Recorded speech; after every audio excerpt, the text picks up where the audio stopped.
अस्सलामुअलैकुम नाज़रीन, आप देख रहे हैं प्रोग्राम दिन भर और मैं हूं आपकी मेज़बान माहम ज़ाहिर और मैं हूं इमरान सनाउल्लाह। नाज़रीन, प्रोग्राम के आगाज़ में सबसे पहले बात करेंगे सानेहा 9 मई के मरकजी मुल्जिमान की सज़ा की।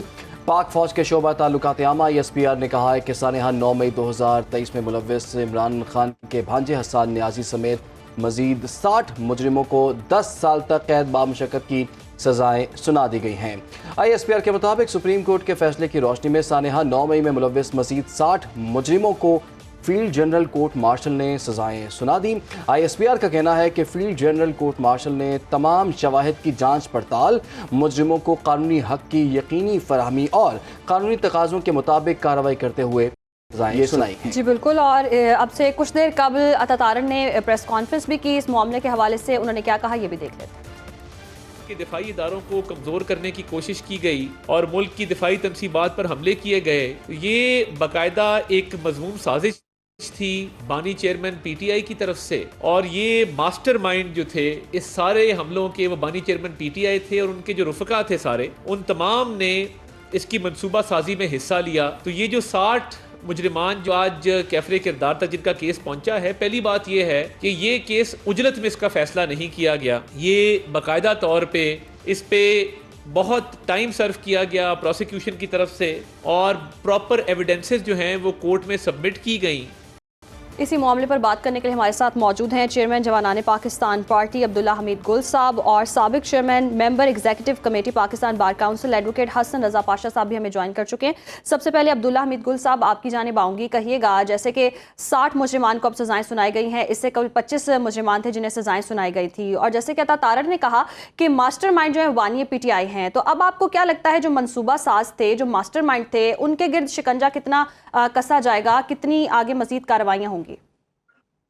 बिस्मिल्लाहिर्रहमानिर्रहीम। मैं सबसे पहले तो मेरे ख्याल में पूरी कौम को मुबारकबाद दूंगा कि फाइनली जिसका हमें इंतज़ार था वो घड़ियां आ गईं।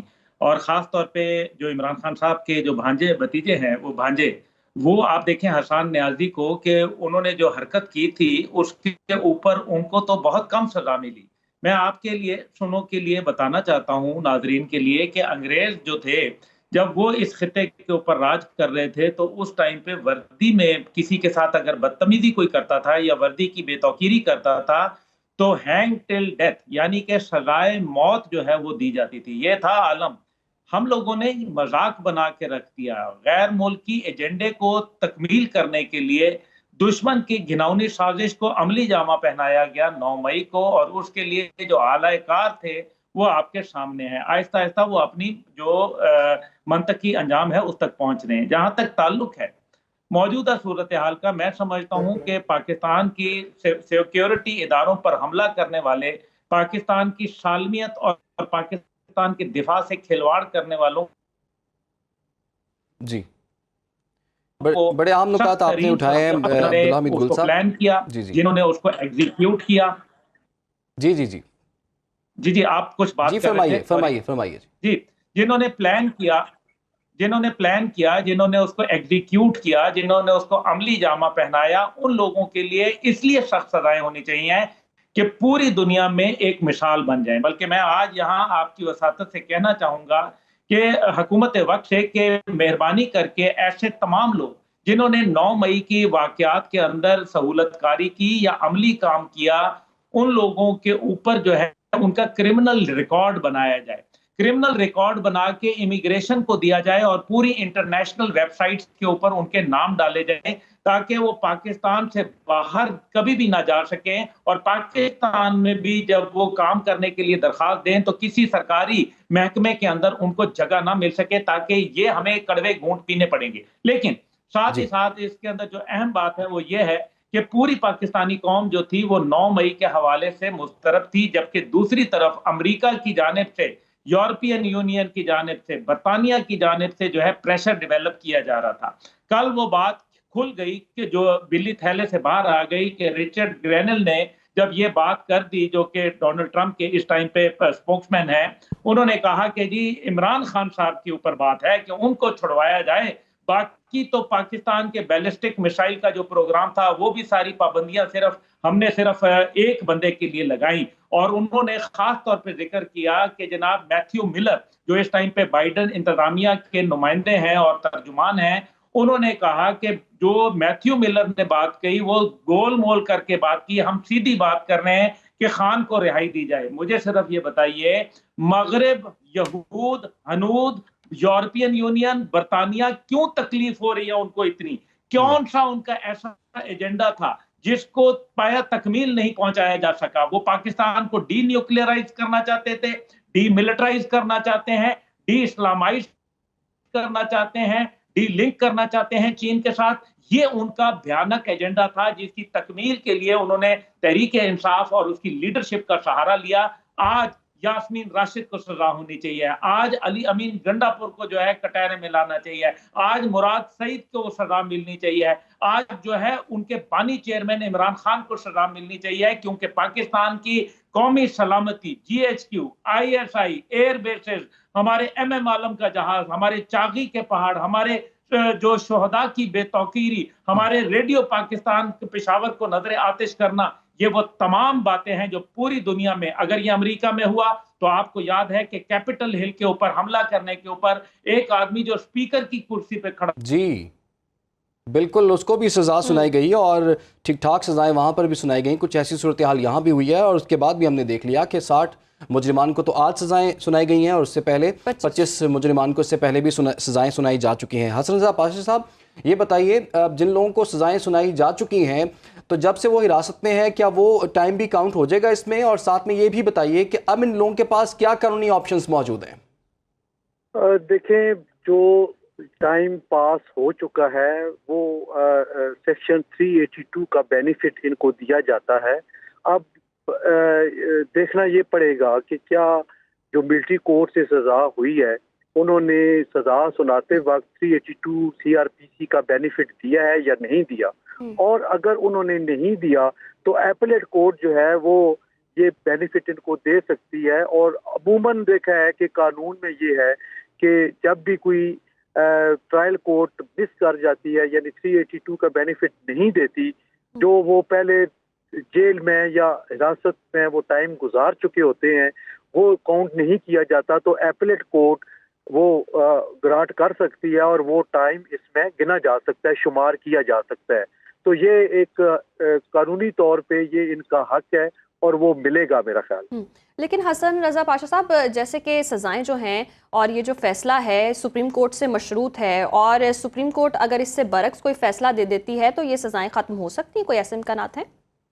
जी बिल्कुल, सुप्रीम कोर्ट से मशरूत तो नहीं कह सकते, क्योंकि सुप्रीम कोर्ट ऑफ पाकिस्तान ने पहले ये स्टेटस को जब किया था तो साथ ये कहा था कि आप ट्रायल कर सकते हैं लेकिन जजमेंट अनाउंस नहीं कर सकते। और अभी जो लास्ट ऑर्डर उन्होंने किया उसमें उन्होंने जजमेंट भी अनाउंस करने का उनको इजाजत दे दी, और इसी वजह से मिलिट्री कोर्ट्स ने, क्योंकि ट्रायल मुकम्मल हो चुके थे, तो उन्होंने उनको जजमेंट अनाउंस करने का वो जो हुक्म दिया गया था वो उन्होंने बजा लाया और वो उन्होंने सुना दी। अब देखना ये है कि क्या ये सुप्रीम कोर्ट डायरेक्टली इसमें इंटरफेयर करेगी। मेरा ख्याल है कि ऐसी कोई बात नहीं है। एपलेट कोर्ट को ये इख्तियार है, क्योंकि ये अपील फाइल होगी, पहले ये चीफ ऑफ आर्मी स्टाफ के पास करेंगे, उसके बाद हाई कोर्ट में जा सकते हैं और सुप्रीम कोर्ट में भी जा सकते हैं। तो ये इनको राइट दिया जाएगा, वहां पे वो अपनी चॉइस का काउंसिल भी कर सकते हैं। आर्टिकल 10 बड़ा क्लियर है कॉन्स्टिट्यूशन ऑफ पाकिस्तान का कि हर बंदे को फेयर ट्रायल का राइट जो है वो दिया जाना चाहिए, जो कि इनको मिलेगा और मिलना चाहिए। बहुत बहुत शुक्रिया आपका एडवोकेट हसन रज़ा पाशा साहब हमारे साथ मौजूद थे।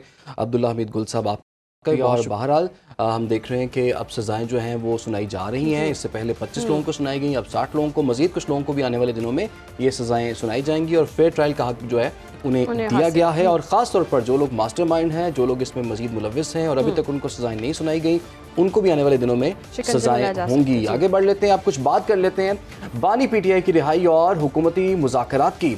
रावलपिंडी अडियाला जेल में बानी पीटीआई के साथ पाकिस्तान तहरीक इंसाफ की मुज़ाकराती कमेटी की मुलाकात हुई। कमेटी मेंबरान बानी पीटीआई को हुकूमत के साथ जारी मुज़ाकरात से आगाह भी उन्होंने किया। इमरान खान को हुकूमत के साथ जारी मुज़ाकरात के पहले दौर पर ब्रीफिंग भी दी गई। जी बिल्कुल। और कमेटी में उमर अयूब, अली अमीन गंडापुर, सलमान अकरम राजा, असद कैसर शामिल हैं। साहबजादा हामिद रजा, हामिद खान, अलामा राजा, नासिर अब्बास भी शामिल हैं। वाज़ेह रहे कि 2 रोज़ कबल बानी तहरीक इंसाफ इमरान खान ने कहा था कि मेरी मुलाकात मेरी नामजद करदा मुज़ाकराती टीम से करवाई जाए ताकि मुझे मामलात का सही इल्म हो सके। बानी पीटीआई ने कहा था कि हुकूमत अगर नतीजा खेज़ मुज़ाकरात चाहती है तो हमारे 2 मुतालिबात हैं।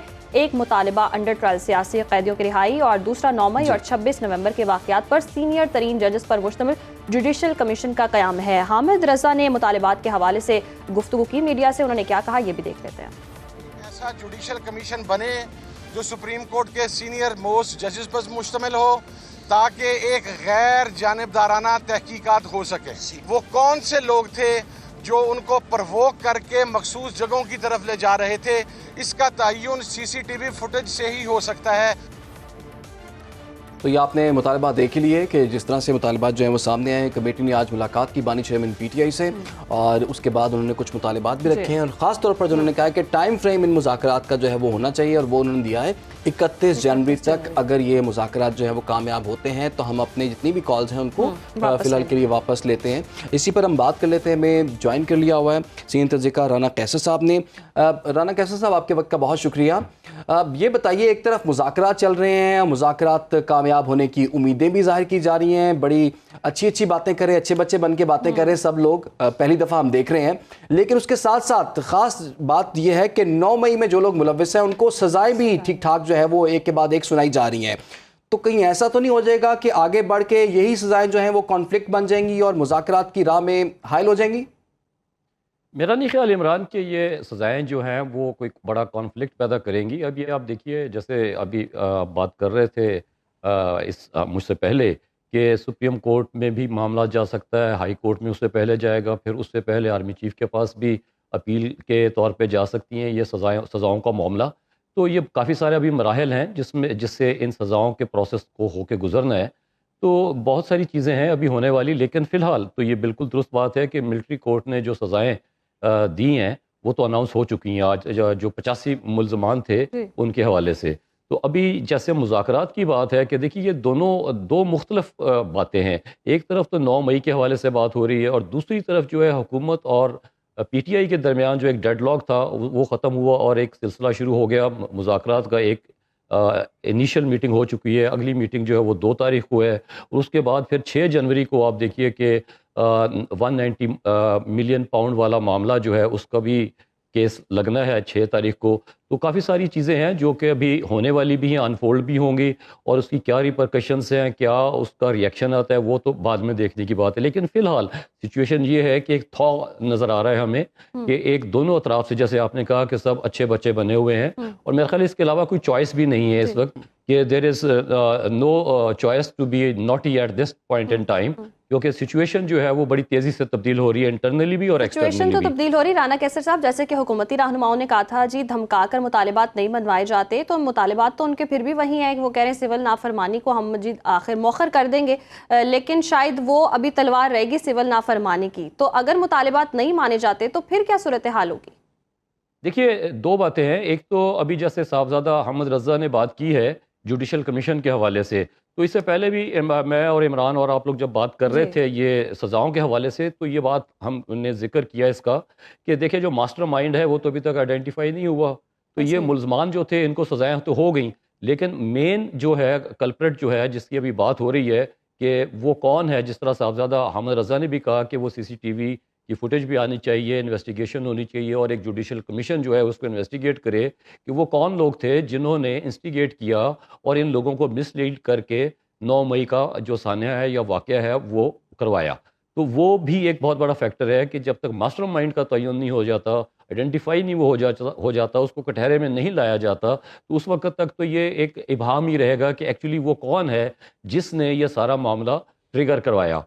तो दूसरी बात यह है कि आपने कहा कि पीटीआई के जो मुतालबात है, देखिए उनका मुतालबात यही थे कि जी जो पॉलिटिकल वर्कर्स है तो उनमें से तो अभी तक किसी को रिहा नहीं हुआ और ना ही किसी को सज़ा हुई जो उनकी first year second year leadership है। तो ये तो वो लोग हैं जिनका कहा गया कि जी ये क्राउड में थे और इनको सज़ाएं हो गई। अच्छा, दूसरी बात है कि वो तलवार जो आप कह रही हैं कि वो लटकती रही थी, जिसे हम डेमोक्लिस सोर्ड कहते हैं कि जी हम सिविल डिसोबीडियंस होगी, प्रोटेस्ट होगा, लॉन्ग मार्च वगैरह। तो उसमें तो देखिए पीटीआई ने एक आज स्टांस भी लिया है कि अगर तो ये मुज़ाकरात किसी स्टेज तक पहुंचते हैं, ग्रेजुअली आगे बढ़ते हैं और 31 जनवरी को उन्होंने फ़िलहाल एक कट ऑफ डेट दी है कि अगर 31 जनवरी तक इसमें कोई पेशरफ़्त नहीं होती तो फिर उनके पास तो ऑप्शंस मौजूद होंगी।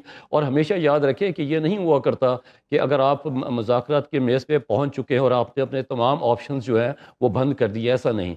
क्योंकि पॉलिटिकली तो यही होता है कि आपको एक पोजीशन ऑफ स्ट्रेंथ से बात करनी होती है, पोजीशन ऑफ वीकनेस से तो कोई ना आपकी बात सुनता है और ना आपको कोई एंगेज करता है।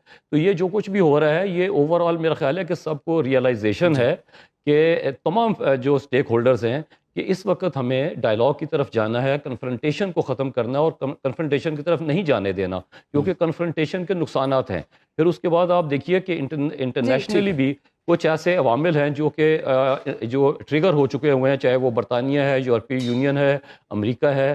तो बहरहाल उसको भी आप कतई नज़र कि जी पाकिस्तान की सॉवरेनिटी और इंटरनल अफेयर्स, उसके कतई नज़र आप पे प्रेशर बहरहाल होगा। बिल्कुल प्रेशर जो है वो बयानात भी सामने आ रहे हैं और प्रेशर डालने की कोशिश भी की जा रही है। बहुत बहुत शुक्रिया आपका, राना कैसर साहब हमारे साथ मौजूद थे और मुज़ाकरात की सूरत हाल जो वो चल रही है आगे और उस पर काफ़ी बात भी हो रही है। ख़ासतौर पर हामिद रज़ा ने कहा कि 31 जनवरी तक इसका टाइम फ्रेम है जी, उससे पहले वैसे तो हम 2 महीने से ही सुन रहे हैं मुज़ाकरात वाली बात, लेकिन चलें अब एक डेडलाइन अभी हम मिल गई है कि 31 जनवरी तक देखते हैं क्या होता है मुज़ाकरात। लेकिन जनवरी का महीना बड़ा इंपॉर्टेंट है। 6 जनवरी को 190 मिलियन जो उसका केस है उसका फैसला सुनाया जाएगा और 20 जनवरी को डोनाल्ड ट्रंप जो है अपने ओहदे का हलफ भी उठाएंगे और 31 जनवरी आने वाला नया साल फिर क्या क्या फैसले लेकर आता है ये तो आने वाला वक्त ही बताएगा जी। आगे बढ़ते हैं प्रोग्राम में, कुछ बात करते हैं पाकिस्तान बमुकाबला जनूबी अफ्रीका के पहले टेस्ट मैच की सेंचुरियन के सुपर स्पोर्ट्स पार्क में पाकिस्तान और जनूबी अफ्रीका के दरमियान 2 टेस्ट मैचेस की सीरीज का पहला मैच खेला जा रहा है जो बॉक्सिंग डे टेस्ट मैच है।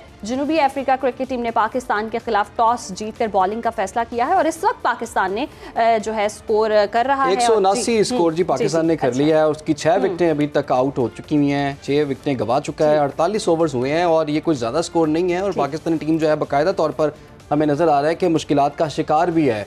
और देखना होगा कि चूंकि हमने एक्सपेक्टेशंस बड़ी हाई की हुई थी क्योंकि वनडे में पाकिस्तानी टीम बड़ा शानदार तरीके से परफॉर्मेंस दी थी। बात कर लेते हैं साबिक टेस्ट क्रिकेटर अब्दुल रऊफ साहब ने। अब्दुल रऊफ साहब आपके वक्त का बहुत शुक्रिया। ये जो 180 के करीब स्कोर बन गया जी, 6 विकेटें पाकिस्तान की अभी तक जा चुकी हैं। आप अभी तक इसको कैसे देख रहे हैं कि स्टार्ट में ही इतनी बुरी परफॉर्मेंस आ रही है या फिर इसको मुनासिब आप परफॉर्मेंस समझ रहे हैं?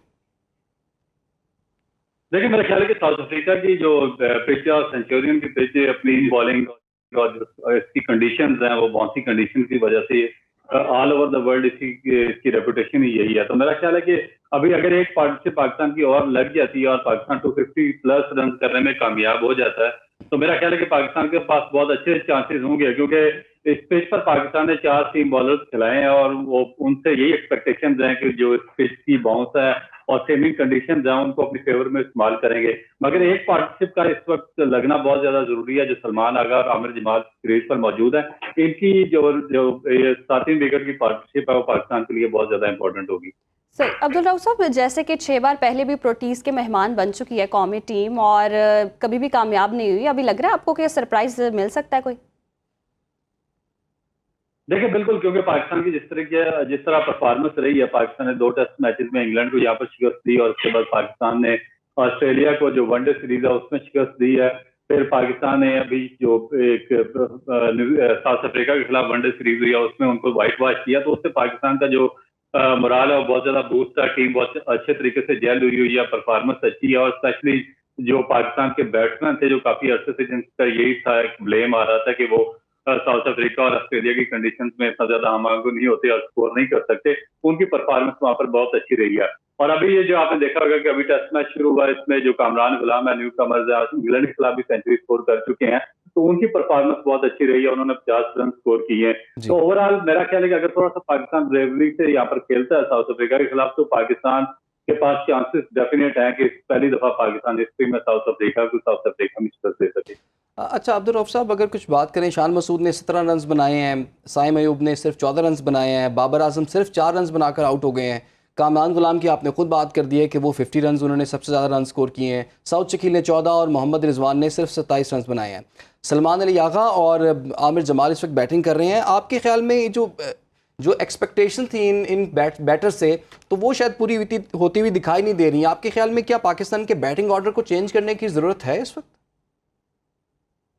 देखिए, मेरे ख्याल की जो अर्ली पार्ट है उसमें पाकिस्तान के, मेरे ख्याल के मुताबिक तो अभी तक सक्सेसफुली पाकिस्तान की बैटिंग जा रही है। अगर नीचे से अगर आप 60-70 रन और ऐड करें तो मेरा ख्याल है कि अच्छा टोटल हो जाएगा, क्योंकि ये जो सेंचुरियन की पिच है इसका एक मिजाज ही ऐसा है कि ये बाउंसर जो सीम बॉलर्स हैं उनको सपोर्ट करती है, फिर इसमें अनइवन बाउंस आ जाता है। तो उसमें मेरा ख्याल है कि जो कामरान गुलाम की इनिंग्स थी और जो उसकी पार्टनरशिप थी रिजवान के साथ, वो बहुत ज्यादा वाइटल थी और उसने मेरा ख्याल है कि 80+ रन से ज्यादा रन उन्होंने जोड़े हैं। अब अगर एक और पार्टनरशिप डेवलप होती है तो उसके बाद फिर ये मैच इवन हो जाएगा।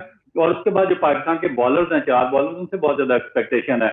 जहां तक आपने बात की है कि इनमें कोई चेंजिंग डेफिनेट मेरा ख्याल है कि एक ही बनती है, वो जो आपके कैप्टन शान मसूद खेल रहे हैं पिछले 24-25 इनिंग्स में उनका फेलियर है। बाकी जितने भी बैट्समैन है, अगर आप साइम अयूब की परफॉर्मेंस देखें, आउटस्टैंडिंग परफॉर्मेंस रही है साउथ अफ्रीका में और उससे पहले ऑस्ट्रेलिया की सीरीज में, फिर इंग्लैंड की सीरीज में। रिजवान बहुत अच्छा परफॉर्म करते रहे। बाबर आजम दोबारा फॉर्म हासिल किया, पिछले 2 मैचेस में 250 उन्होंने स्कोर की हैं। कामरान गुलाम एक कंसिस्टेंट परफॉर्मर बनकर उभरे हैं। उसके बाद जो आपके अभी बैटिंग आगा सलमान बैटिंग कर रहे हैं, उनकी 45+ एवरेज है टेस्ट क्रिकेट में। तो मेरा ख्याल है कि सिर्फ एक ही चेंज बनती है और वो आपके कैप्टन है शान मसूद। अगर उनकी जगह किसी और प्लेयर को ट्राई किया जाए, किसी नए को चांस दिया जाए, तो मेरा ख्याल है कि पाकिस्तान का कॉम्बिनेशन ज्यादा बेहतर हो सकता है।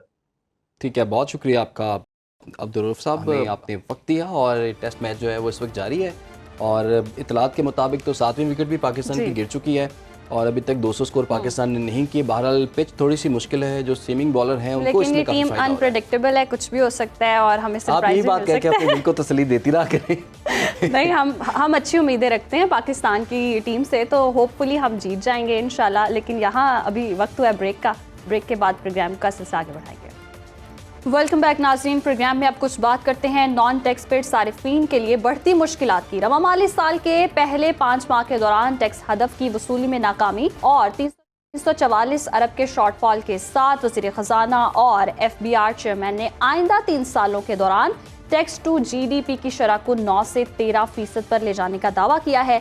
FBR की डिजिटाइजेशन में रुकावटें, रिटेलर से टैक्स वसूली में नाकामी और ज़रूरी इनकम टैक्स की वसूली में ताख़ीर के साथ टैक्स टू GDP की शरह को 13% तक ले जाने का दावा कैसे तस्लीम किया जाए।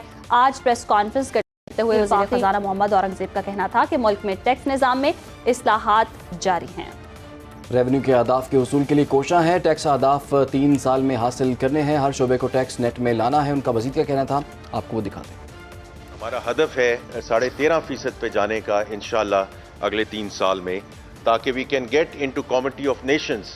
और जो हम बात करते हैं सस्टेनेबिलिटी की in terms of the fiscal side of things, उसके लिए बड़ा इम्पॉर्टेंट है कि हम ये टैक्स टू GDP उसका जो रेवेन्यू टारगेट है उसको इंशाल्लाह हम मीट करें। उधर वज़ीर मुमलिकत बराए ख़जाना अली परवेज़ मलिक का ही कहना है कि टैक्स गोशवारे जमा न कराने वालों के खिलाफ कार्रवाई की जाएगी। उन्होंने क्या कहा वो भी देख लेते हैं। अपने जो टैक्स के वसाइल हैं और जो रेवेन्यू के सोर्सेज हैं उनको एक रीजनेबल हद तक बढ़ाना है। जो साहिब हैसियत लोग हैं पाकिस्तान की तरक्की के अंदर अपना जायज़ हिस्सा आके डालना शुरू करें। और इसके साथ साथ आपको बताएं कि चेयरमैन FBR राशिद महमूद लंगड़ियाल ने वाज़ेह किया है कि टैक्स न देने वालों के कारोबार और मनकुला जायदाद को जब्त कर लिया जाएगा। FBR की इस्दादे कार में इजाफा किया जा रहा है। उन्होंने मजीद क्या कहा ये भी देख लेते हैं। वो स्पेंडिंग करते हैं जिनके पास वाकई पैसा है, जैसे गाड़ी खरीदते हैं, प्लाट खरीदते हैं, फंड्स में इन्वेस्टमेंट करते हैं। हमने वो कैटेगरीज बना दी कि इसमें आइंदा हो ही नहीं सकती इन्वेस्टमेंट। पैसे आपके हैं ही 5% के पास, और 5% वही हैं जो गाड़ियां भी खरीदते हैं, प्लाट भी खरीदते हैं, वही एक्टिविटीज है जो हमने लिस्ट की है। बाकी ये जो 95% हमने तो नहीं कहा है कि 800 सीसी तक गाड़ी खरीदे तो फाइलर होना जरूरी नहीं है। So this is a large universe जिसको एक्चुअली हमने फाइलर नॉन फाइलर की बहस से बाहर रख दिया है। इसी तमाम तर सूरत हाल पर बात करने के लिए हमें ज्वाइन कर लिया है साबिक चेयरमैन FBR डॉक्टर मोहम्मद इरशाद साहब ने। इरशाद साहब, आपके वक्त का बहुत शुक्रिया। अच्छा, हुकूमत ने 3 सालों के दौरान टैक्स टू GDP की शरह को 9 से बढ़ाकर 13% पर ले जाने का दावा किया। आपको कितना ये डूएबल लगता है? Thank you very much. इस इम्पोर्टेंट टॉपिक पे आपने मुझे मौका दिया है। देखिए, मैंने उनका प्रेस कॉन्फ्रेंस सुना है, और जहाँ तक उनका इशू डायग्नोस करने का है या इशू एनालाइज करने का है, वो तो मैं एग्री करता हूँ। इसलिए कि जब तक आप सारे अनडॉक्यूमेंटेड इकोनॉमी को डॉक्यूमेंट नहीं करेंगे तो आप अपना बेस ब्रॉड नहीं कर सकेंगे, और जब तक बेस नहीं ब्रॉड कर सकेंगे तो जो एग्जिस्टिंग टैक्स पेयर है उन पर बोझ बढ़ता जाएगा।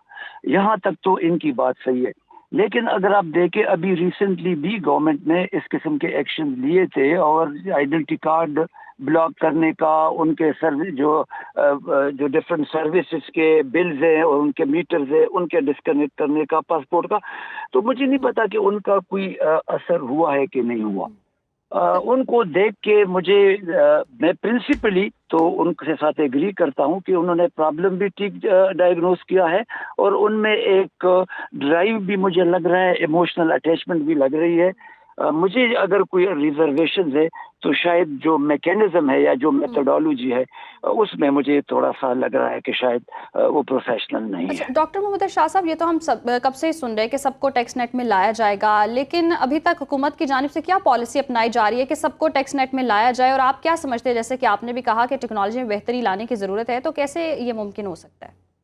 देखिए, सबसे जो इमीडिएट मुझे लग रहा है ना, ये जो डिजिटलाइजेशन में जा रहे हैं ना, ये एक बहुत इफेक्टिव स्टेप साबित होगा अगर ये इसमें कामयाब होते हैं, और अगर ये जो स्टेक होल्डर्स है, जो डिपार्टमेंट के ऑफिसर्स और ऑफिशियल्स है, वो ऑन बोर्ड है, तो अदरवाइज तो ऐसे डाटा कलेक्ट करने का कोई फायदा नहीं होगा। दूसरा जो मैं समझता हूँ इम्पॉर्टेंट काम अगर इनको करना है, देखिए टैक्स पाकिस्तान में किसी से कम नहीं है, माँ सिवाय इनकम टैक्स के जो बड़ों पे लगना है, और जो पार्लियामेंट में लोग हैं या जो पार्लियामेंट में गुजरे लोग हैं या जो सेक्रेटरीज हैं, इनसे जब तक आप शुरू नहीं करेंगे तो शायद आपको इनकम टैक्स में इस तरह की ब्रेक थ्रू नहीं मिलेगा। मुझे ऐसा लग रहा है कि शायद इनसे, चूंकि टारगेट तो हो नहीं रहा बड़ा, इन्होंने हाई टारगेट फिक्स किया था, उस वक्त भी मैंने कहा था कि ये नहीं होगा, तो ये कुछ थोड़े से मुझे लगता है फायर फाइटिंग में चले जा रहे हैं, और उसका अगर ये ज्यादा फोर्स करेंगे तो ये तो वर्चुअली अगर इन्वेस्टमेंट ही आपने बंद करनी है तो लगता है कि आप इकोनॉमी को फर्दर स्लो करेंगे और उसका इम्पैक्ट इनडायरेक्टली दोबारा टैक्स पे आएगा। तो थोड़ा सा इसमें इनको प्रोफेशनल तरीके से जाना होगा, और उनके अच्छे तरीके अवेलेबल है।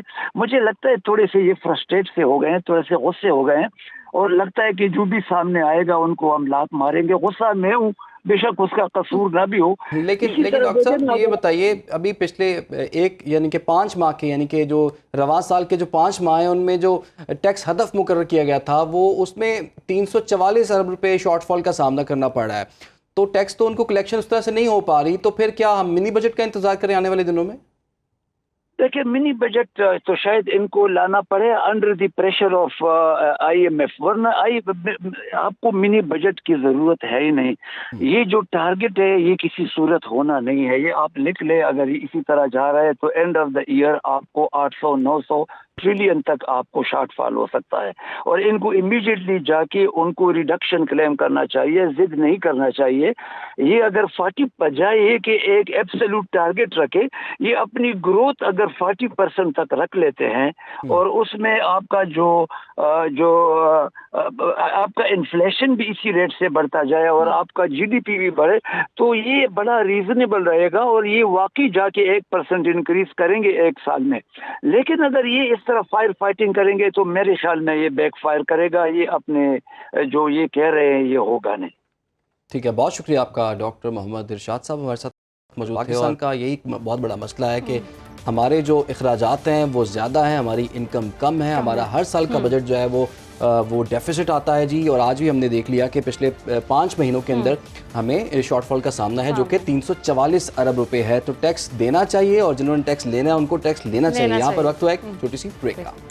वेलकम बैक नाजरीन, प्रोग्राम में अब कुछ बात कर लेते हैं सरगोधा की, जहां पर साफ पानी का मसला संगीन सूरत हाल इख्तियार कर चुका है, और 22 यूनियन काउंसिल में वाटर फिल्ट्रेशन प्लांट्स जो लगाए गए हैं वो भी गैर फाल हैं, जिसकी वजह से आवाम जो है वो साफ पानी खरीदने पर मजबूर हो गए हैं। बिल्कुल, और वहाँ की सूरत हाल जान लेते हैं अपने नुमाइंदे अली रजा से। जी अली, क्या सूरत हाल है सरगोधा में इस वक्त? सरगोदा में पीने के साफ पानी का मसला संगीन सूरत हाल इख्तियार कर चुका है। 22 यूनियन काउंसिल में लगाए गए वाटर फिल्ट्रेशन प्लांट्स अरसा दराज से ख़राब पड़े हैं, जिनकी बहाली के लिए किसी भी किस्म के इक़दाम नहीं किए जा रहे। शहरी पीने के साफ पानी के हसूल के लिए दर बदर की ठोकरें खा रहे हैं। एक शहरी हमारे साथ मौजूद है, इनसे हम बात कर लेते हैं। सरगोदा में दिन ब दिन पानी का मसला संगीन सूरत हाल इख्तियार कर रहा है। इसके लिए बहुत सारी बीमारियाँ पैदा हो रही हैं। रोज़मर्रा जो है ना, लोग पेट की बीमारियों में या मैदे के मरीज़ बन रहे हैं। तो हुकूमत से गुजारिश है या कमिश्नर सरगोदा से गुजारिश है कि इस पानी वाला मसला जो है ना हल करें, ताकि लोग जो है ना अपनी सुकून से लाइफ जो है ना गुजारें। जो गली मोहल्लों में जहर आलूद कैनों में पानी फ़रोख्त करते हैं, ये वो खरीद कर पीने पर मजबूर हैं, जिसकी वजह से इनके बच्चे भी बीमार हो रहे हैं और इनकी मुश्किलात में भी बेपनाह इजाफा हो गया है। जी, बहुत शुक्रिया आपका अली, आपने हमें आगाह किया। सरगोदा के यहाँ मसाइल हैं और एक बड़ा शहर है और वहाँ पर हम देख रहे हैं कि पीने के लिए पानी मुयसर नहीं है। 22 यूनियन काउंसिल हैं, वहाँ के वाटर फिल्ट्रेशन प्लांट्स जो हैं वो वहाँ पर गैर फाल हैं। तो पानी का एक बहुत बड़ा मसला है जो कि हम चाहेंगे कि सरगोदा की जो इंतज़ामिया है वो इसको संजीदा ले और इस मसले को हल किया जाए। प्रोग्राम का वक्त भी ख़त्म हो जाता है, इजाज़त दीजिए, अल्लाह हाफ़िज़।